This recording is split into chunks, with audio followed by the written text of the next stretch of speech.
All right, thank you. I would like to uh, begin by taking the themes that have been presented of uh, uh, the value issue, the value chain for bamboo, the climate credit issue, and carbon credit, the and the growth and the selective harvesting, and try to bring them all together. So I'm with BAMCore, and our objective is to create a next generation carbon negative building solution. I believe that buildings and bamboo together are an important part of addressing climate change. One word on carbon in buildings.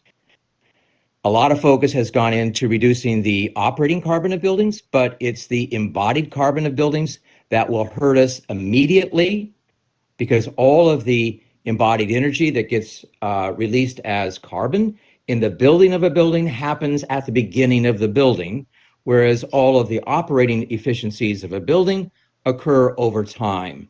And based upon a recent report from Canadian researchers, the difference between the benefits of an efficient building compared to the benefits of decarbonizing the building, the weighting is 160 in favor of decarbonizing the building right now versus waiting for 160 years.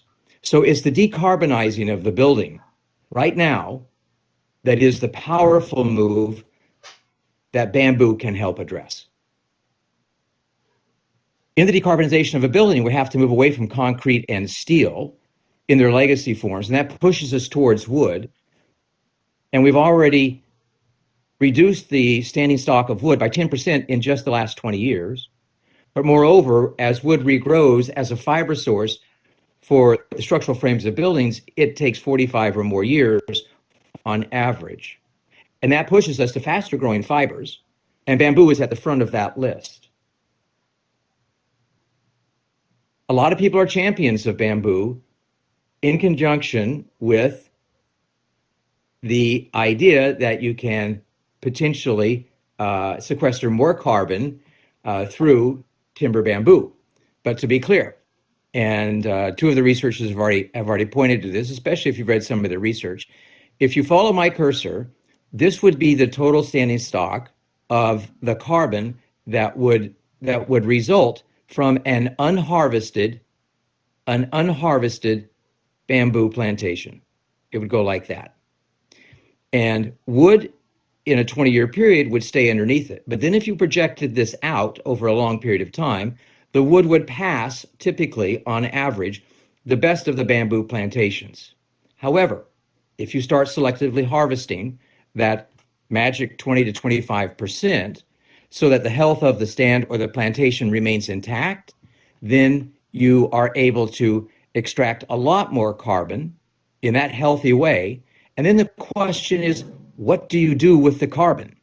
Incidentally, because you can get more fiber out of a square area of land, you can see on the right that in a house equivalent of using bamboo fiber to build a house, you only need about a quarter, actually about a fifth of the area of land.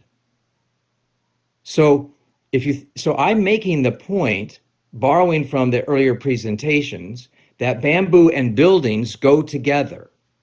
And if you compare the global north, which builds a lot with wood, with the global south, which builds a lot with cementitious materials, and you compare the next 20 to 30 to 40-year growth periods for housing stock and population between the global north and the global south, what you end up with is a huge need to build buildings in the global south, where most of the buildings right now are built with reinforced concrete and a variety of fired bricks and other cementitious materials. That means they have high thermal mass. And as the social economic standards and demographic standards rise in the global south, there's an increasing demand for conditioned living space and working space in the global south. But the building stock has high thermal mass. And that high thermal mass makes it very difficult and very expensive to be able to cool the buildings.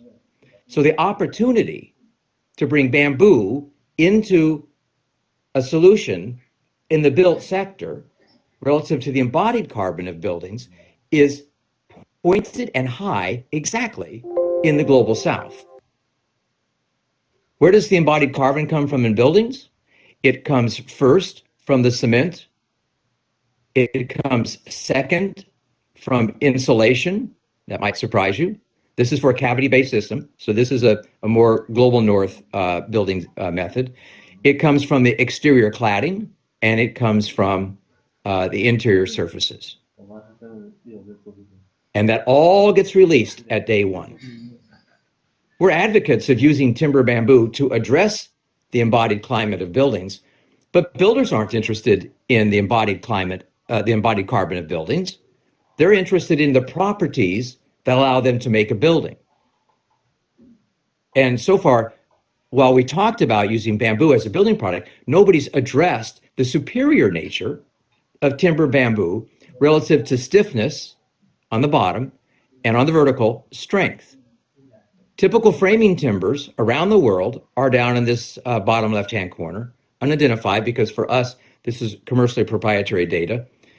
The one piece of data I will identify is this is Moso bamboo.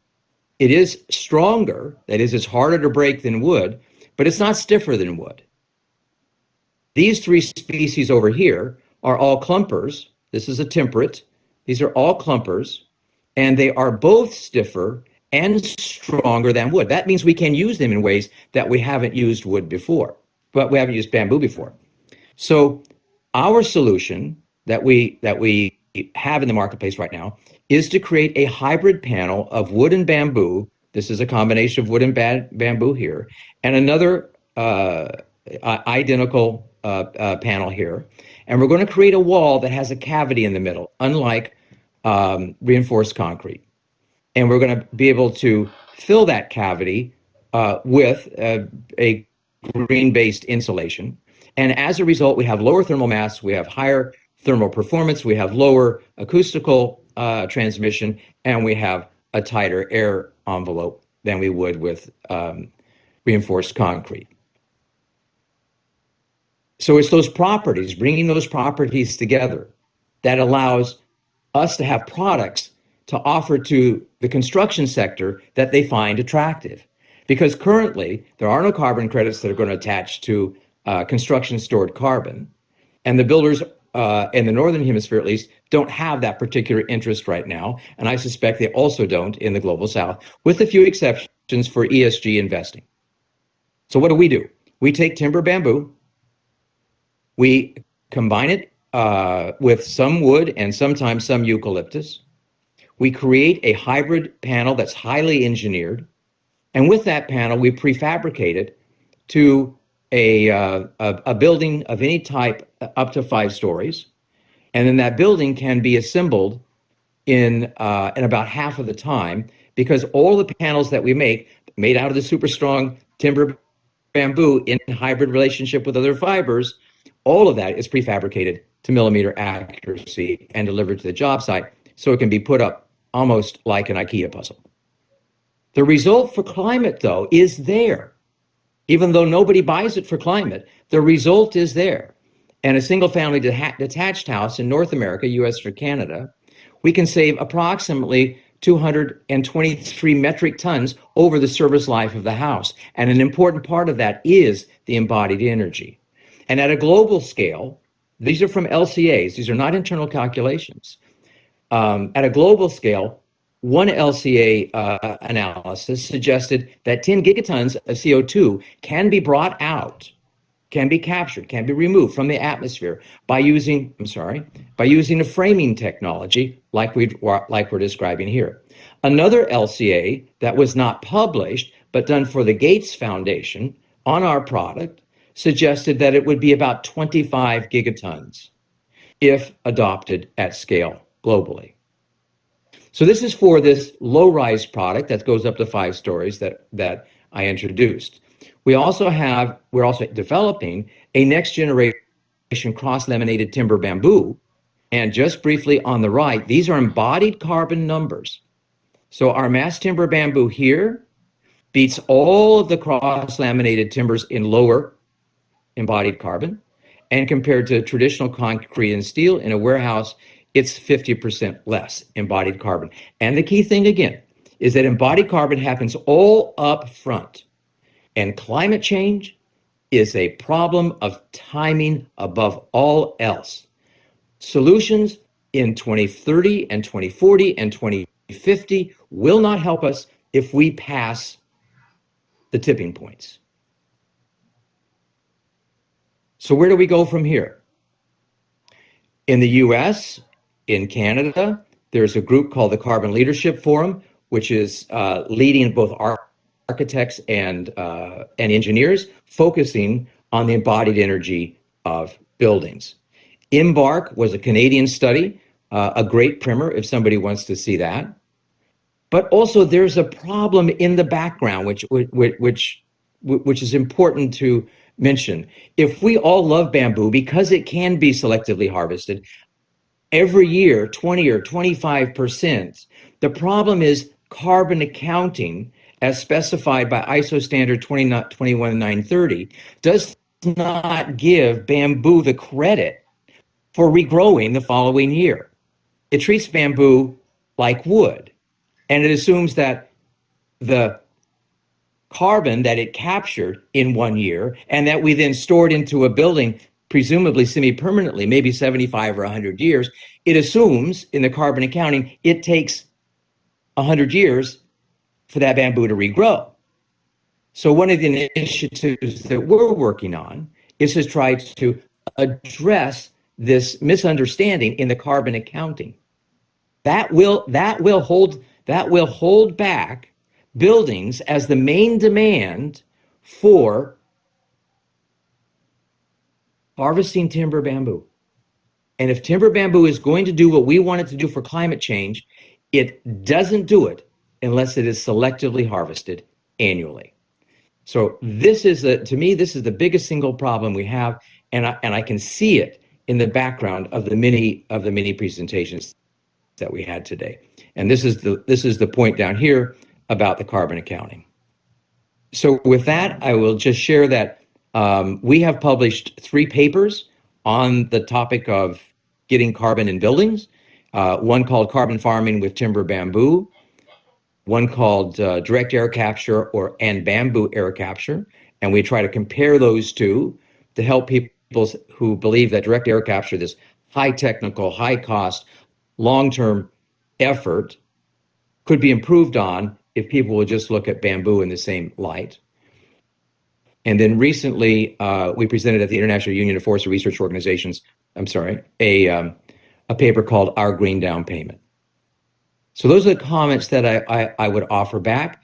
And I hope that people can see there's an opportunity for the global north and the global south to cooperate, to work together.